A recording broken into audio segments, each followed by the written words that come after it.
விடியா திமுக அரசின் மக்கள் விரோத போக்கால் சிறுபான்மையின மக்களுக்கு ஏற்பட்டுள்ள பாதிப்புகளுக்கு நிவாரணம் வழங்குவது உட்பட 7 தீர்மானங்கள் கழக சிறுபான்மை பிரிவு நிர்வாகிகள் ஆலோசனைக் கூட்டத்தில் நிறைவேற்றப்பட்டுள்ளன.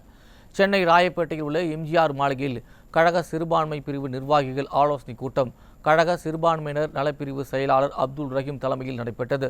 இதில் கழக அவைத்தலைவர் தமிழ்மகன் உசேன், முன்னாள் அமைச்சர்கள் ஜெயக்குமார், பொன்னையன், பா. வளர்மதி, கோகுல இந்திரா, TKM சின்னையா, அண்ணா தொழிற்சங்க பேரவை செயலாளர் கமலக்கண்ணன் உள்ளிட்ட கழக மாநில மாவட்ட சிறுபான்மை பிரிவு நிர்வாகிகள் ஏராளமானோர் கலந்து கொண்டனர்.